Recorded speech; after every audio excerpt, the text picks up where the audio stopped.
Can you take a joke? Can we take a joke? Here are the hosts of Good Morning Britain discussing that Waitrose matter. Was it really offensive, or was it clearly a joke and vegans can't laugh at themselves? It's the context of the communication. If you are a person who is in a position of power and editorial control, then it's massively inappropriate. Is the person at Waitrose magazine in a position of editorial control? I suppose that is literally true. He's the editor of Waitrose Food magazine. Now, my sympathies would broadly lie with vegetarians and vegans in that I think that is a nice way to eat. Waitrose is a supermarket, and a good one.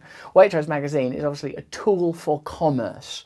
Good Morning Britain is a table on which adverts are placed. Clunk! The more controversy it causes, the margins for what they can charge for adverts probably goes up. Regardless, here is the correspondence. Hi Celine, thanks for this. How about a series on killing vegans one by one? Ways to trap them, how to interrogate them properly. This is a reference to a joke by Bill Hicks, in which Bill Hicks proposed a game show called Let's Trap and Kill Billy Ray Cyrus. It's fairly self-explanatory. Each week we let the hounds of hell loose. We chase that jarhead, no talent, cracker idiot all over the globe. Till I finally catch that fruity little ponytail of his, pull him to his knees, put a shotgun in his mouth. Then we'll be back in '94 with Let's Hunt and Kill Michael Bolton. Which I suppose is funnier because the image of Billy Ray Cyrus is maybe funnier than a vegan, and Billy Ray Cyrus doesn't contain so much cultural baggage, though he has probably a bit of that redneck hick stuff still wrapped up in his mullet, don't he? But vegans, I suppose, infers a kind of a challenge to the mainstream agricultural dietary modality, doesn't it? Oh, you're a vegan, are you? In a sense, we're talking about censorship and our ability to offend and take offence. Should people in positions of power abuse people with less power? Obviously, no. The answer is a resounding no. But is the journalist in a position of not really having power? I mean, like, veganism is not a disability, is it? Veganism, although maybe you sometimes feel a bit tired. Vegan isn't a minority. It's just a kind of a diet and possibly an ideology, if you want to go that way with it, and probably better for the world in some ways, although even that is debated and disputed. So this joke, expose the hypocrisy, force feed the meat, make the meat steak and drink red wine. He kind of is mucking around, isn't he, Sitwell? She says she was shocked by Sitwell's attitude towards vegans. And he's the editor, he's representing Waitrose, and he's talking about killing vegans one by one. Waitrose said, even though this was a private email, William's gone too far, and his words are extremely inappropriate and sensitive and absolutely do not represent our views. Do you know how they would have sacked him, though? They would have gone like, listen, it's got to be out of hand for this. We're getting some negative heat. Heads have got to roll. It's your head. As a matter of fact, ironically, it's going to be a carnivorous and brutal thing, not the vegan execution that we would have preferred to give you because you've been so cynical about it.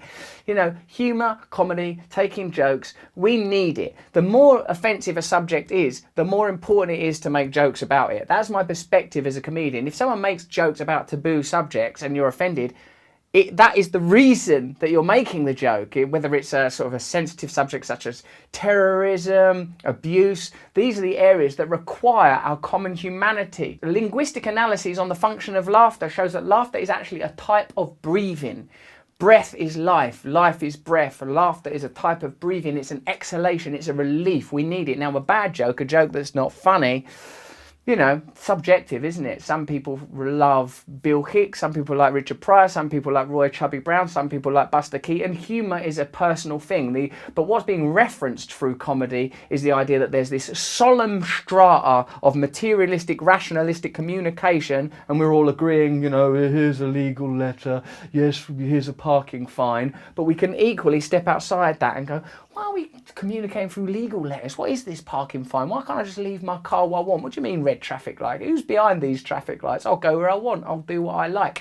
Comedy is a reference to a sublime, or at least separate, realm of potentialities. This is comedy. This is comedy. The idea that, well, really, we're doing this. It's stepping out from behind the curtain. The jester is there to challenge the powerful. Our man there, me, if I was in charge of sacking people at Waitrose magazine, knowing that my job is primarily to generate money for Waitrose, I don't know that I would have sacked that person. Whenever you find yourself engaged in a fake, phony storm of controversy, it's always good to note that the context within which it takes is ultimately one of capitalist consumerism, and there'll never be a clearer example of this. This is, being discussed on commercial television, is a commercial enterprise talking about sort of diet. Is any of it real? In a way, none of it is real. None of it is real. We are living in a spectacle. Perhaps that's what's most offensive. Should people be nice to one another? Of course they should. Should people be able to take a joke? Of course they should. Do we have a society that enables us to access our better selves? Not really, no. We live primarily in an illusion that designates us as consumers above all else. Citizens secondarily, spiritual beings having a real and authentic experience, barely on the radar. So ultimately, as you know deep down, none of this matters. That's some true news.